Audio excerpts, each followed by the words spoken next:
kubera iterambere ry'ikoranabuhanga ntabwo bikiri ngombwa yuko umuntu yibana ku kazi gusa kaboneka hano mu isi ifatika. Ushobora no kuba wakorera amafaranga rwose atari make binyuze kuri internet. Upfa kuba gusa ufite telefone, ufite mashine cyangwa ufite tablet, ukaba rwose ufite na connection, warangiza ukaba wajya kuri internet ugakora imirimo itandukanye, yaba uburyo bwa nyakabyizi cyangwa uburyo buhoraho. Ubushize nababwiye uburyo wakorera amafaranga kuri YouTube, mwarabikunze cyane. Niba waranacikanwe umpera y'iki kiganiro cy'uyu munsi uraza kubona video ikugezaho ibyatambutse muri iyo video yababwira ibijyanye na YouTube. Uyu munsi rero nabateguriye uburyo wakorera amafaranga unyuze ku rubuga rwa Upwork. Upwork rukaba ari urubuga ruta izindi ku isi abantu benshi banyuraho bashakisha imirimo, yaba ari igihe gitoya cyangwa ari igihe kirambye, bagakorera amafaranga rwose batiriwe bava mu ngo zabo. Nongeye kubasuhuza no kubaha ikaze mwese bakurikiye Kiberinka TV. Nitwa Diane, nashinze Kiberinka TV kugira ngo umunyarwandakazi aho ari we wose agire amakuru ahagije ku bijyanye n'imibanire, ubukungu ndetse no kwitaho. Niba utarakana kuri subscribe, reka mushishikarize kwikora aka kanya kugira ngo tuzacikwa na kimwe mu biganiro byiza duhora tubateguriye. Reka mu kanya gatoya tugaruke twinjira byimbitse mu nsanganyamatsiko y'uyu munsi. Nimucike.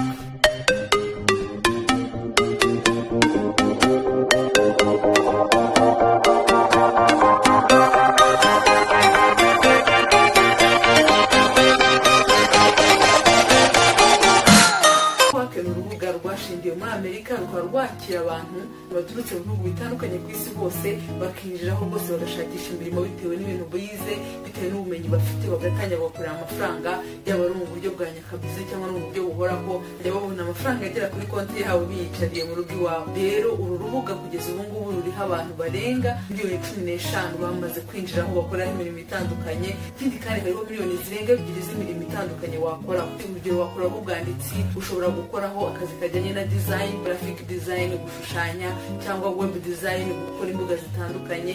Ikindi kandi ushobora kuba uri umuntu wa managinga project, ukaba wagenzura project runaka rwose bibereye mu rugo iwawe.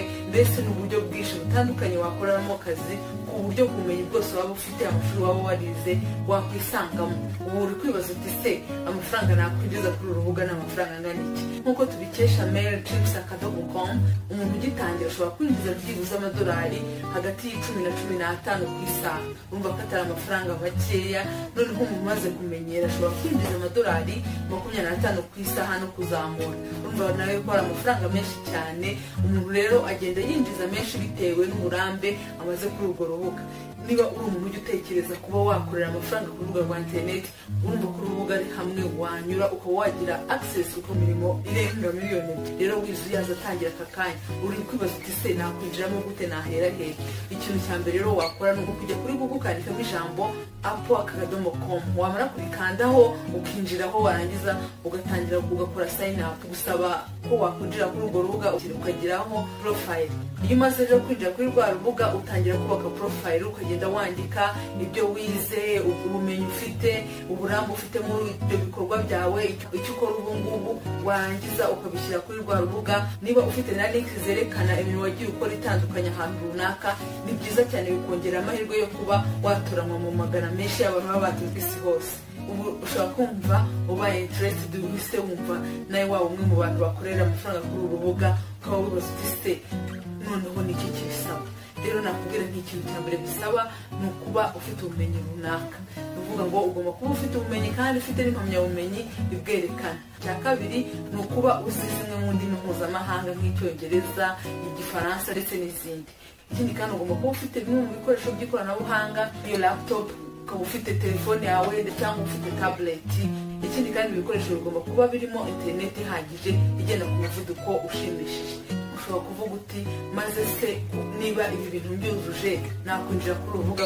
Nta kindi rero bigusaba, ni ukuba wagenda kuri Google ukandikamo upwork.com, warangiza ukinjiraho ugasaba gukora sign up. Ni ukuvuga ngo ni ukubaka urubuga rwawe kuri iyo website. Wamara kwinjiramo ugakora umwirondoro wawe, ahantu wagiye ukora, ubumenyi ufite, ibiburambe mu kazi ufite, ndetse kandi niba ufite na links zerekana imirimo wagiye ukora ahantu hatandukanye, ni byiza ko nayo uyongeraho kuko bizamura amahirwe yo kuba watoranwa muri iyo mbaga nyinshi iba yaturutse ku isi hose. Iyo umaze kubaka ya profile yawe, ikintu gikurikiraho ni ugushakisha imirimo bitewe n'ibintu wize. Haba hari imirimo rwose itandukanye kuri home page yawe, uhita utangira kuyibona ukagenda guhitamo bitewe n'ibintu wize, noneho wamara kubona umurimo runaka wahisemo ukawupiganira. Ntabwo biba birangira aho ngaho, ugomba kuwupiganira ukerekana n'impamvu ari wowe wakora ako kazi neza kurusha abandi bose. Iyo ugize amahirwe rero uba umwe muri abo ngabo batoranyijwe, ugatangira ugakora wa murimo, warangiza bitewe n'igihe mwumvikanye ukongera ukawoherereza umuntu waguhaye wa murimo. Umaze gupiganira ya myanya ni ukubaka izina. Uvuga ngo uko ugenda urambaho niko ugenda wubaka izina, abantu wagiye ukorera bakagenda bakuvugaho amagambo meza, bavuga ati uyu muntu akora akazi neza. Mbese iyo umuhaye igikorwa kirangiza mu gihe mwavuganye, ugasanga ugiye wubaka izina, noneho za reviews ibyo bakuvuzeho bigatuma ugenda wubaka izina, n'abandi bantu bakeneye abantu babakorera bakaba ari wowe bahitamo kurusha abandi. Rero ni byiza yuko niba ubonye akazi ukora ugomba kugakorana umwete kandi ukubahiriza amasezerano wagiranye n'umukoresha wawe kugira ngo uzagire amahirwe yo kubaka izina, ugende urushaho kugira imirimo myinshi itandukanye. Ikindi kandi nuko ushobora no kwifatanya muri nk'itsinda, mukaba mwapiganira umurimo runaka mukawukoraho rwose nk'itsinda, nabyo biremewe. Ntabwo ari ngombwa gukora akazi wenyine, kandi muri itsinda ariko mwakora imirimo myinshi itandukanye kandi mukinjiza amafaranga menshi mu gihe gitoya. Ubu utangiye kwibaza uti se maze gukora nakwishyurwa gute? Rero uburyo wishyurwamo nta wundi, niba umaze gutsindira umurimo runaka, igisigaye ni uko Upwork ibona notification y'uko umurimo wari washyizweho hari umuntu wawutsindiye. Iyo rero bamaze kubona ko hari umuntu wawutsindiye, bavugana na kampani yaguhaye akazi ikabaha amafaranga yose ugomba kwishyura, bakaba bayakubikiye. Rero iyo umaze gukora wa murimo wawe ukawoherereza nyiri kampani wawe waguhaye akazi, yoherereza ubutumwa Upwork ibabwira yuko umaze gusohoza amasezerano mwagiranye, barangiza bakahita bakohereza amafaranga yawe akagera kuri konti yawe. Ni ukuvuga ngo iyo uri muri Amerika biroroshye, bahita bayohereza kuri konti ako kanya, ariko iyo uri mu bindi bihugu bisaba yuko bayavana kuri konti zabo bakayatransfera kuri konti zo mu bindi bihugu, bikaba hari amafaranga bakata. Ariko iyo muri Amerika biba ari ubuntu guhita bayohereza kuri konti yawe. Rero ni ibintu byoroshye,